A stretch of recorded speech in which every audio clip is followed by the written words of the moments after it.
주님 십자가 사랑 우리 제촉하시네. 오늘 들고 예루살렘 향해 일어나 너 거침없이 나아가. 태복음 18장 1절에서 9절의 말씀을 중심으로 아버지의 마음에 대해서 천하보다도 한 영혼을 귀하게 여기는 우리 아버지의 마음을 좀 생각해 보려고 합니다.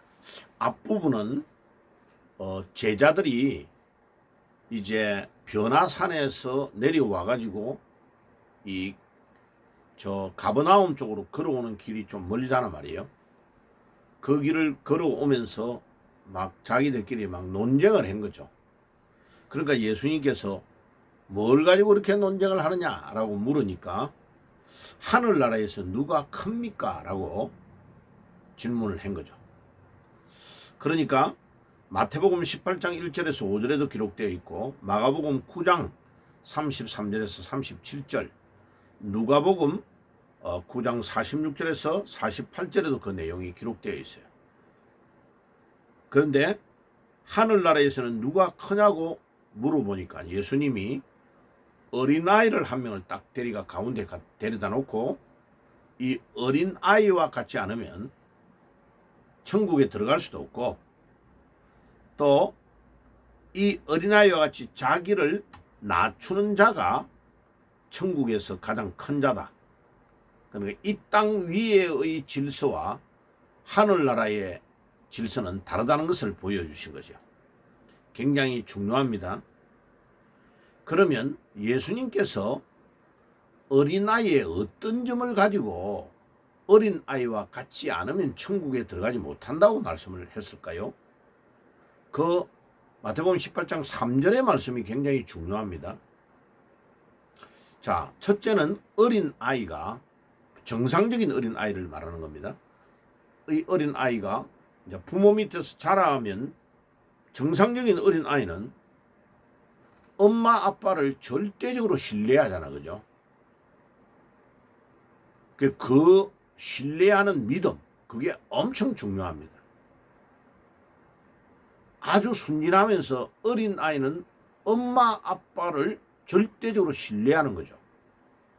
우리가 하나님 아버지 예수 그리스도를 절대 신뢰하는 믿음, 이게 첫째입니다. 두 번째는 이 어린아이가 부모님이 말씀하시는 모든 대로 순종하잖아요. 순수하니까요. 순수하고 순종해야 되죠. 그러니까 부모님이 자기 삶의 주인인 거죠. 모든 것들을 어린아이는 성인이 되기까지는 엄마 아빠가 결정을 다 하잖아요. 뭐 옷, 학교 보내는 거, 또 뭐 가외 수업 보내는 거, 모든 것들을 부모가 결정을 다 하잖아요. 그죠? 그러니까 우리 삶의 주인이 예수님이 되어야 되는 거죠. 그러니까 예수를 영접한다는 말은 내가 주인 되었던 자리를 내려놓고 예수님을 나의 삶의 주인으로 모시는 것이 예수 영접이죠. 그 어린아이에게 절대적인 믿음, 그 다음에 주인을 주님으로 모시는 것, 요 두 가지가 아주 중요합니다.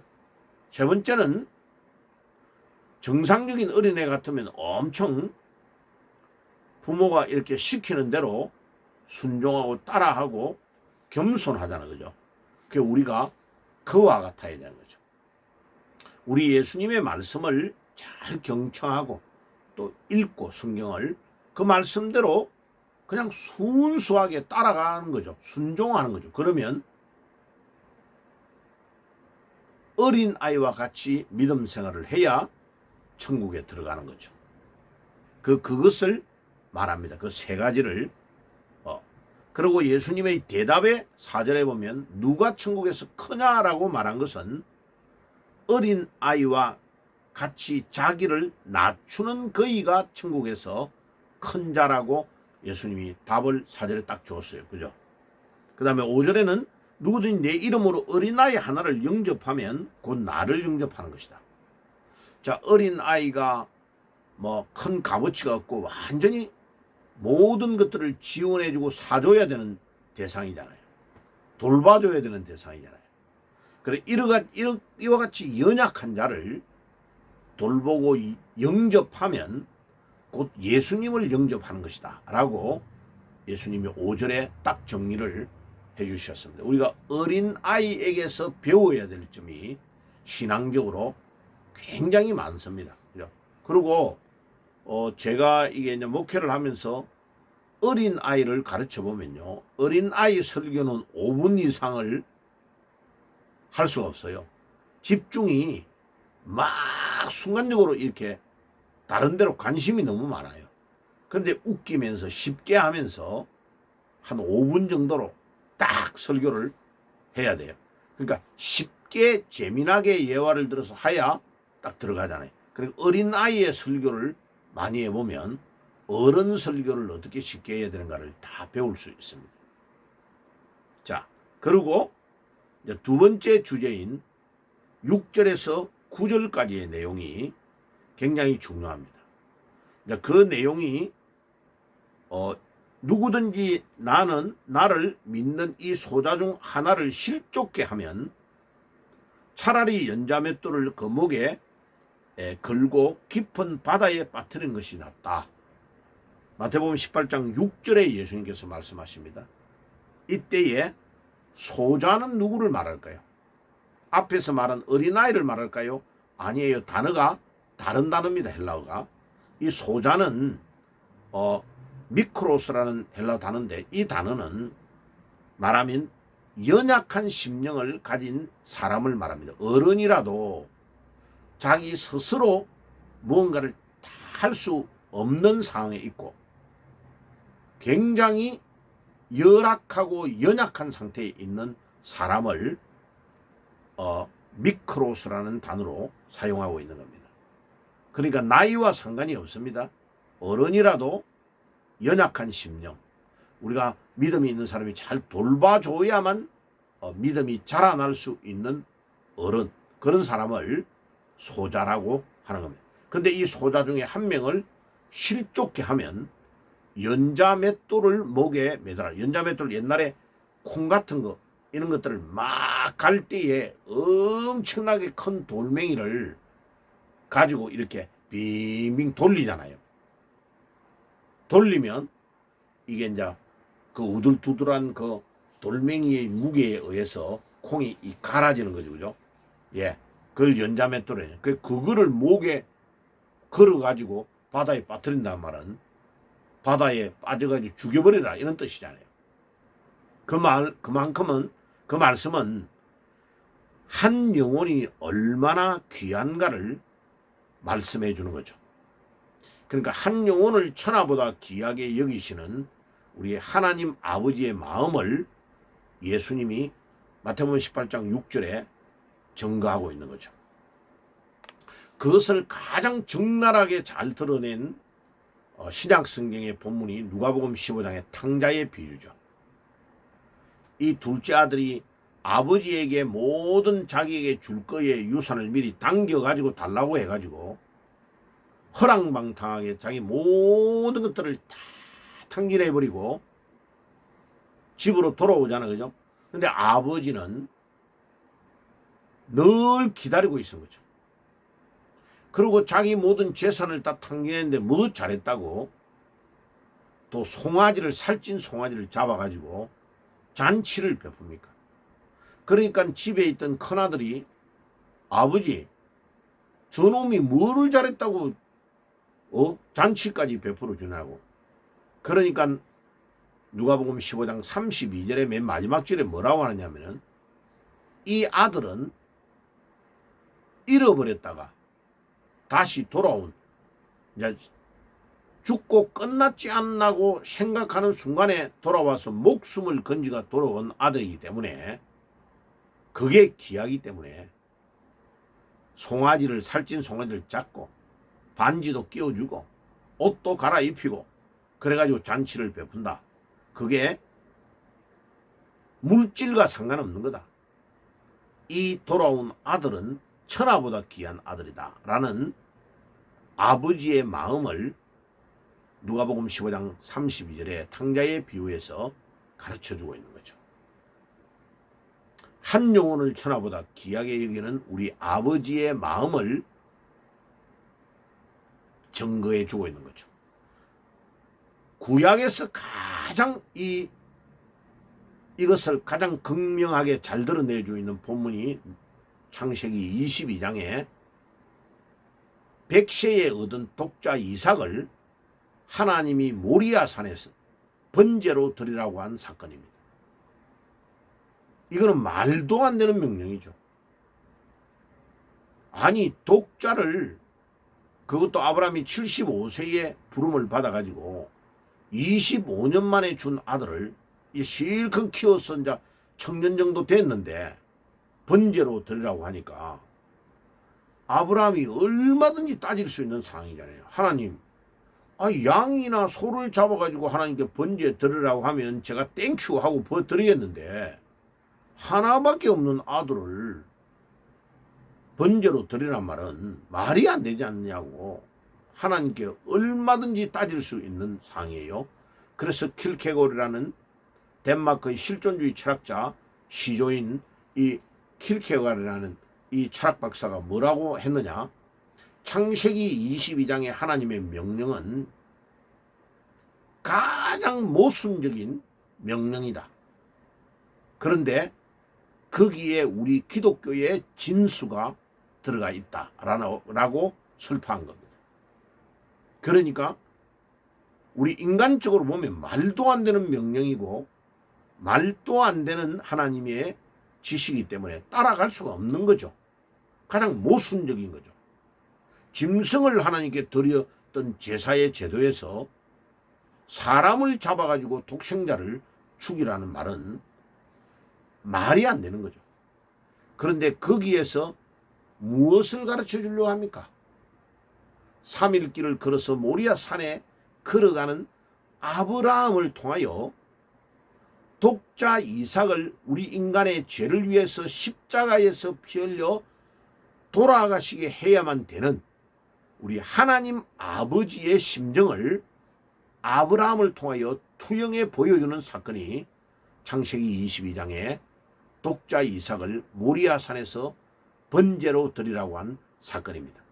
그래가지고 그 제단 위에 올려서 애를 죽이려고 하는 순간에 순양을 딱 예비하신 야훼 이레의 하나님을 보여주시는 거잖아요. 그게 하나님 우리 아버지의 마음을 가장 잘 적나라하게 표현하고 있는 것입니다.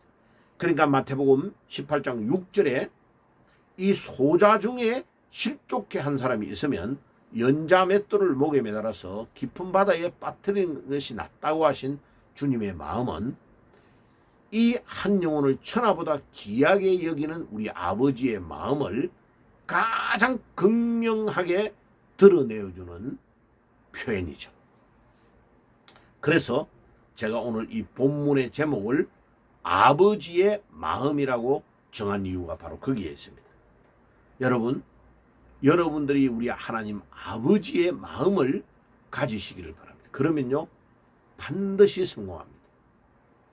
목회자라면 당연히 이 마음을 가지고 목회를 해야 되고, 성도님들이라면 여러분들이 이 마음을 가지고 자녀를 양육하고 길러야 되고 또 전도해야 됩니다. 자, 그리고 8절과 9절에 중요한 말씀을 합니다. 만일 내 손이나 내 발이 너를 범죄케 하거든 찍어버리라. 그래가지고 이 손과 발을 찍어버려가지고 완전히 불구자가 돼가 쩔뚝발이로 생명에 들어가는 것이 두 손과 두 발을 가지고 영원한 불에 지옥에 가는 것보다 낫다. 여기에 생명이라는 단어가 천국을 보고 하는 말인데, 이때 생명이라는 단어는 조에라는 단어예요. 헬라어에서 생명이라는 단어가 두 단어가 있습니다. 하나는 비오스라는 단어가 있고 하나는 조에라는 단어가 있는데 물고기가 물 안에 살고 있을 때의 생명을 조에라고 하고 물 바깥에 나와서 땅 위에서 펄쩍펄쩍 뛰고 있을 때를 비오스라고 합니다. 가생, 그러니까 불신자의 상태를 가생의 상태, 육체적으로는 살아있는데 영혼은 죽어있는 상태를 비오스의 상태라고 합니다. 그거를 말하고 가생이라고 하고, 여기에서 나오는 진짜 생명은, 진생은 물 안에 있는 조에의 생명, 이 생명은 영원한 생명을 말합니다. 요한복음 5장에 내가 주는 이 물을 먹으면 영원히 산다고 하시는 주님의 말씀이 바로 이 말씀입니다. 그때는 주는 물은 성령을 말하는 거예요. 예. 그러니까 오늘 이 말씀, 우리 주님이 하시는 말씀은 죄를 결연히 끊어버리고 결단력을 보이라는 주님의 말씀입니다. 진짜 손과 팔을 잘라라 이 말이 아니고 죄를 그만큼 무서워하고 싫어해야 된다 하는 것을 보여주시는 주님의 말씀입니다. 자, 오늘 중요한 내용, 어린 아이와 같아야 천국에 간다는 앞부분의 말씀, 뒷부분의 6절에서 9절의 말씀은 우리 하나님 아버지의 심정을 가지고 소자를 한 명을 천하보다 귀하게 여기는 우리 아버지의 마음을 우리가 가져야 되고, 세 번째로 죄를 완전히 끊어버리는 결단력이 우리에게 있어야 우리가 믿음으로 살고 주님이 기뻐하시는 삶을 살 수 있다 하는 것을 기억하시고, 이 말씀을 여러분들의 삶에 적용하는 여러분들이 되시기를 주의 이름으로 축복합니다. 기도하겠습니다. 하나님 감사합니다. 오늘도 마태복음 18장 1절에서 9절에 우리 하나님 아버지의 마음을 증거해 주신 것 감사합니다. 우리 각자가 이 한 영혼을 천하보다 귀하게 여기는 아버지의 마음을 소유하게 하옵소서. 예수님의 이름으로 기도드리옵나이다. 아멘. 지금은 우리 주 예수 그리스도의 은혜와 하나님 우리 아버지의 사랑하심과 성령님의 교통하심이 오늘도 우리 하나님 아버지의 마음을 가지고 믿음으로 살기를 소원하는 모든 주의 백성들 머리 위에 지금부터 영원까지 항상 함께 계실지어다. 아멘. 영원한 주님 십자가 사랑 우리 죄 족하시네. 오늘 들고 예루살렘 향해 일어나 너 거침없이 나아가라. 영원한 주님의 십자가 사랑